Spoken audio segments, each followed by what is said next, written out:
Bonjour, bonjour, coucou la famille, bonjour, bonjour, bonjour, bon déjeuner dès ce matin, boboto, bon déco, na kati ya mabota na bino, vraiment to pesi bino bambote ebele, bon lundi, bon courage, bonnes vacances na ba o baza na ba vacances, bon séjour na ba o baza déjà libanda ya mboka, esika et ovandaka habituellement, ok na vacances, bon séjour na Congo, Congo Kinshasa, Congo Brazzaville, Gabon, partout dans le monde, France, Belgique, place nous sommes en vacances, Nabino. En tout cas, beau là. Et puis, bana pe bazu congé, beau lisabana. Et ça, la kabia makasi, biso tozo congé, bamsou basi bazu congé, ben kol mususu, biso de semaines, biso yasuka yangoyo, biso peto kede na 6 semaines, ya congé, et ça la kabien. Kitoko makasi ya mwana ko benga na yo mto lukaka mwasi yo mto zo luka mobali. En tout cas yaka na site de rencontre na biso pendant ces 6 semaines na travaillaka na sangisaka penza batu ebele. N'hésitez pas au bengila danoise na 0044 74 59 62 52 17. Ko hésiter na yo kutute ko banga eloko moko te. Fais ta vie à toi-même. Kota la gauche droite te, kota la vie na ngai te, kota la vie na yete, yo luka vie na yo. Soki o sepelaka, obala, et ki ozo zwali bala te, obengila danoise. Soki pe, ozo umela, ozo zwa mobali te, obengila danoise, eza na discrétion. Yo kota la vie à mutu te, ni même yangai kota la yanga te. Alors to pesi, salam alaikum na bandi kona ba musulman tant to pesa ba salam alaikum to mona ka biso akane mama akane tant to pesa ka matondo na bandi kona biso kimbangiste to mona ka biso Emilia de la danoise. Et puis tant to lobaka vraiment boboto bondeko na bandi kona biso catholique wana nga mo pe nazara na kati parce que batangisa biso bikola école bien ngape na zwa baptême na catholique. Alors bande konanga sans tarder na ye lelo na tongo lelo kola musa conscience kande to la musaka na senga rabino toujours beau like émission beau partager bande konanga na yebi ke boza batu yanga ebele boke vacances.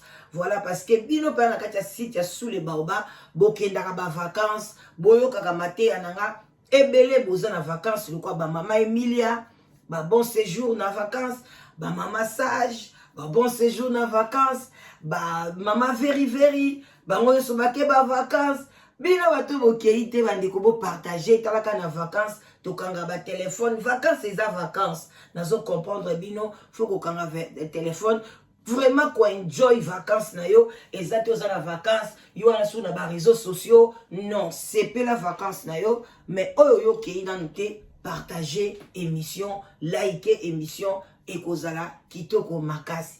Voilà bande konanga vato kene musala na ekola musa conscience na bino batu oyo bolingaka toujours terme on azo comprendre pas nezo kimanga bino bolingaka toujours ko se comparer, on peut dire na batu ko envier batu. Voilà onika ko envier batu, onika la yoza la ka lokola mutu wana ngai pena lata ka lokola mutu wana ngai pena sala boy lokola mutu wana ya yoza la yo zala yo bwakama na teni na oneti ngai ya Nike boy naza ngai naza unique ngai moko naza boy na misali. Mais c'est parce que au moins moninga wana ayaka ko na bakosa la mission a beti perique a batki versas a lati boye a baluki boye a bandumuki boye yo polingi yo poza ka lokola ye. Non bande kona ngai zala yo zala unique pona nini nazoloba makambo wana ezali parce que na pourquoi soki nzambe na biso akopesa biso temps na koya kopesa bino kochila bino ba audio oyo famille ya mama Lydia la congolaise ba ye kopesa réponse batikali pe kimia te yango na yebisaka yo mutu babebisa réputation na yo koyoka kama te balobi réputation babatelaka yango makasi mais mutu aye kopesa réputation na lokuta kobanga no eloko moko te vérité eyaka na escalier ekomaka ate kokoma après liwa yaya ekoma kaka batu pe baoloba mwana mwasi ya batu mwana mobali ya batu.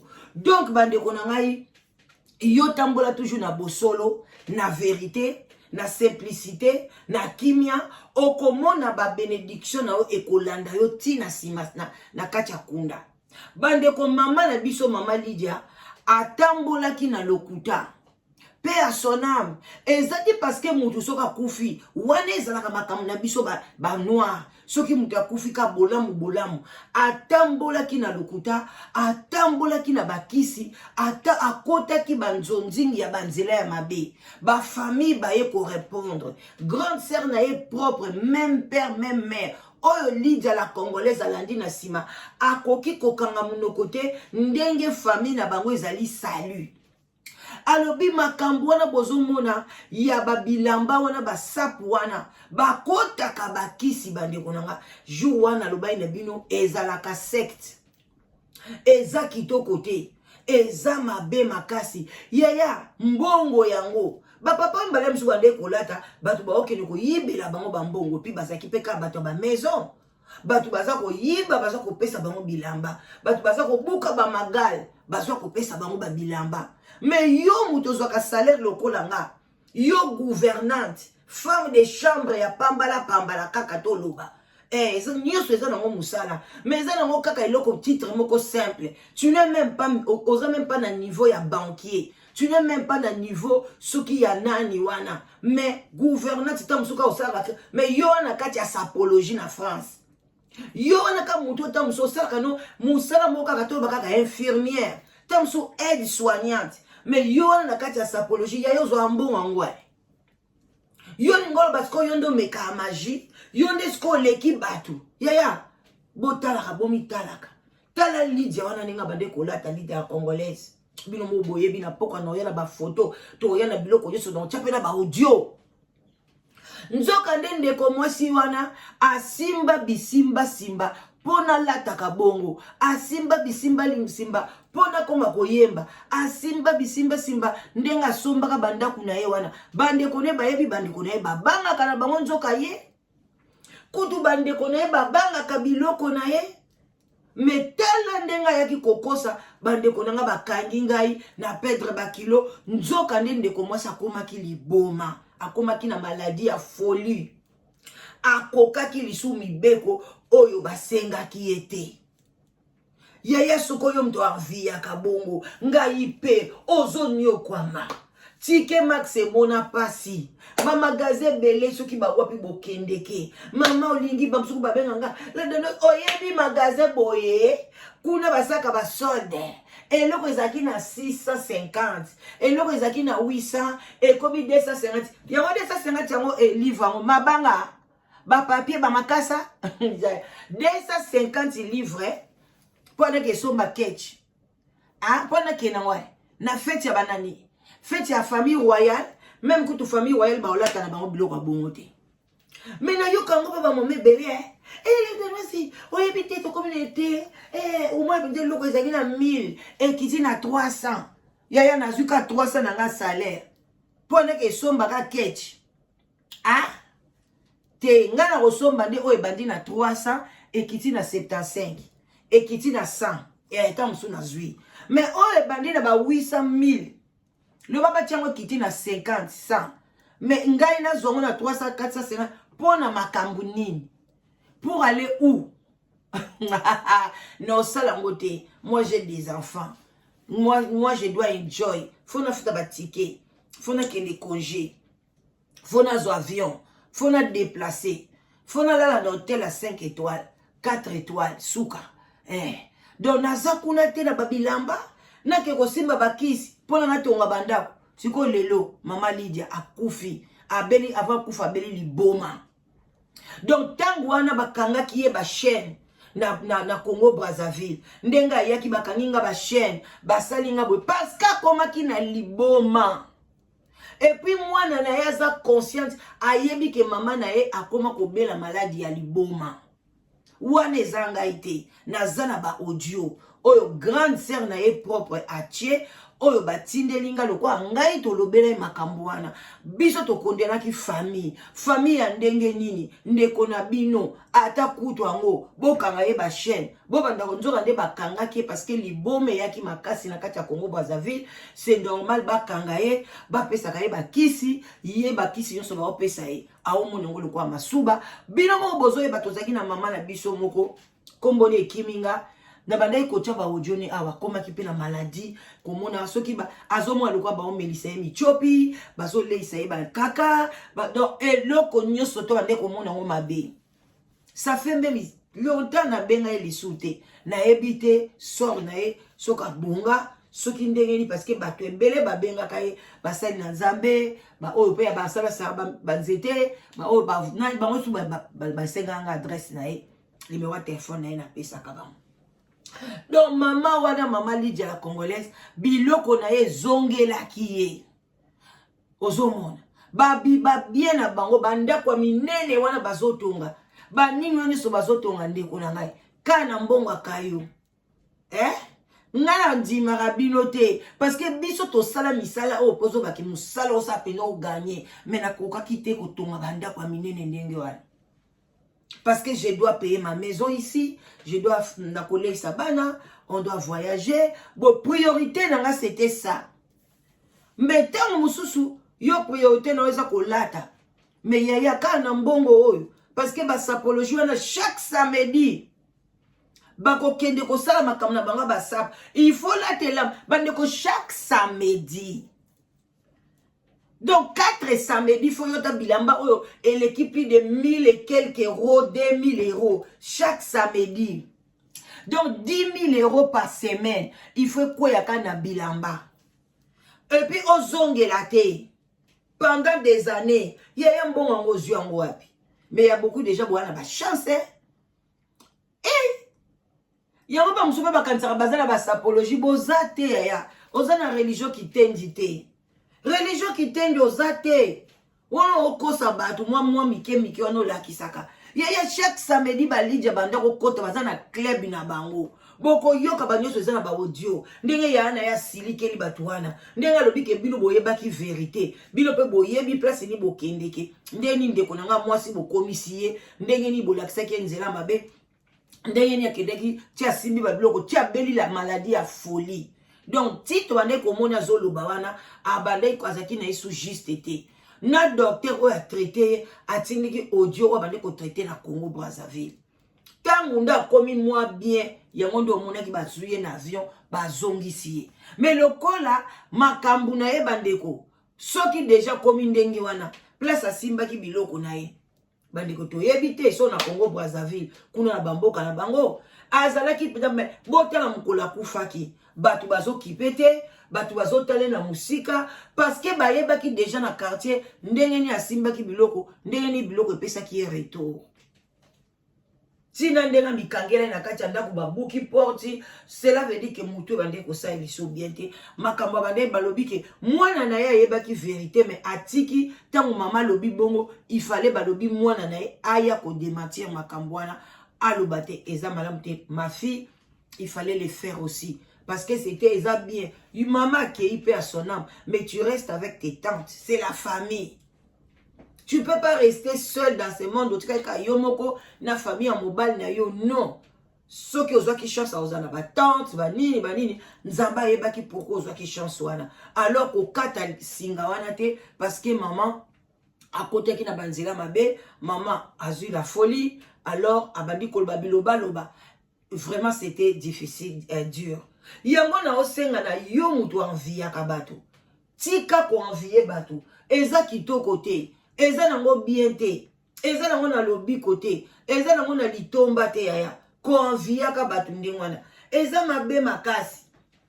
Eko mema yo nulle part. Oko kufa pamba. Oko simba kisi pour rien. Oko pesa na mabota na yo. Soko keta la bango komona bamsu babota ke bele pona ni kozo ba chance abana wana ko pesa la banganga.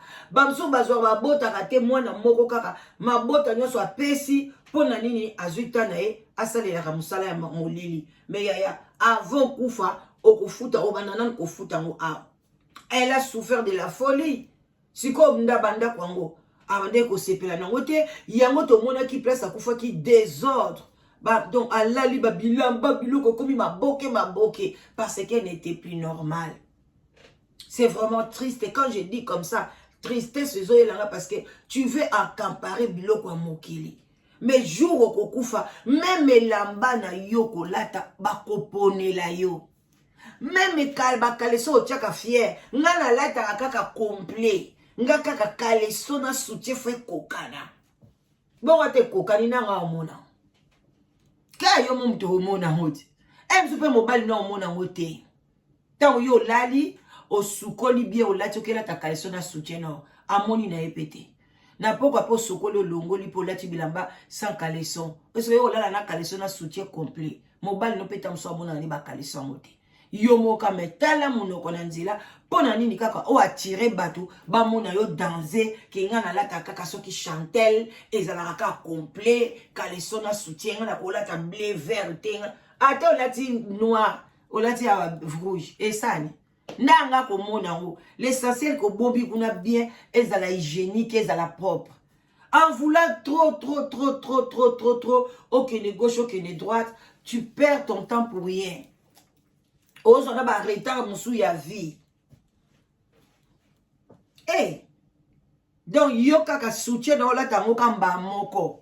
O esili parce que kaleso ko la tango deux fois te. So longoli yango la ta so ngela ngo so souta. Même si on colle 3 fois par jour, il faut la taper 3 caleçons. Mais soutien qu'on la tango pendant 2 jours, 3 jours, pourquoi pas? Alors ce qu'on a traka complet. Donc soutien na yo so la ti le lobby faut sous quoi mala caleçon. Donc en tout cas, on a combien de mal de soutien? Combien de mal de soutien? Nyo surtout on a pourquoi? Eza vanité. Jour au kufa, ba on la ti so o ba mo balingi. So pe balingi na ko la ti so soutien te. To ebite so ko kufa d'accident, so pe ko zika. So ki pe nini? Moko amso o neti par exemple baziki. Bakunda mine lambate ba ola tsa bangonde ni baziki batika bakomika mikuwa bacheka bona seke emsu balobika ba famille ba bia bocheka ilambo likolo bacheka likolo alors soso alia kana mwalia kambumbe kokina mukongo na yo pe lia mbuma oyo kokina mungongo na yo bozo comprendre alors bande konanga no chaka ka muke boyo kaka kebolo kansate na mimi bino na lokuta tshela bino kaka audio mukie kaka donc toya ko nango na ko développer ngo très bien na nini ba bengi na live parce que là boza pe na temps ko benga toza na temps vraiment ibele ya osolola boyo kama mungongo ya grande sœur ya nani boyo kama mukie. Oui, Jean-Marie, bonjour. Bon, ben, écoute, moi j'ai appelé, je peux vraiment relater le nom. J'ai appelé Floriane hier, je l'avais appelée hier soir. Bon, je sais qu'elle ne veut pas me répondre. Hein. Elle ne veut pas me répondre. Je suis tombée sur une personne. Hein. J'avais même demandé si c'était Johanna, parce que je connais Johanna. Johanna me connaît. Johanna, la fille de Lydia. La dame me disait, oui, non, elle n'est pas là, Floriane. Hein.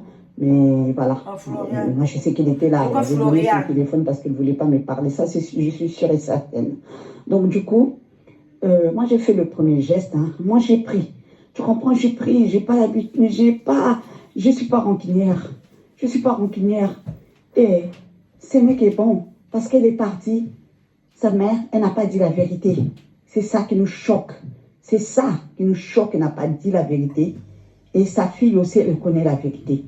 Moi, j'ai essayé de faire le premier pas. Donc, elle arrête de dire qu'elle est seule. Parce qu'elle a un cœur dur comme sa mère. Ils ont le même cœur dur. Oui, les réseaux sociaux la clament. Parce qu'elle était leur star, d'accord. Mais on dit, quand tu ne vis pas avec la personne, tu ne peux pas savoir si la personne est vraiment ce qu'elle est, qu'elle montre dans les réseaux sociaux. Ou tu peux dire ça. Parce que quand tu as un homme qui est marié, à la maison, la personne, le mari est méchant, mais dehors, elle est gentille. Il faut vivre avec la personne vraiment au quotidien pour savoir si elle est gentille ou pas. C'est pas la mascarade, la personne se masque dans les réseaux sociaux. Mais vraiment, je vais pas salir, franchement, la mémoire de ma petite sœur. C'est ma petite sœur, qu'on le veuille ou pas. Que les gens parlent ou je sais pas quoi dans leur famille et ils meurent pas. Dans leur famille, ils meurent pas. Qui montrent le doigt comme la femme adultère que les gens allaient lapider. Hein? Enfin, je sais pas, je peux pas préciser que c'est les apôtres qui allaient lapider cette dame. Mais Jésus nous avait dit, vous qui voulez lapider cette dame-là, montrez votre doigt si vous n'avez jamais péché. Si vous avez jamais péché. Tout le monde avait commencé à fuir. Tout le monde avait fui parce que tout le monde avait péché. Donc, ils n'avaient pas pu lapider la femme adultère. Donc, c'est pour ça.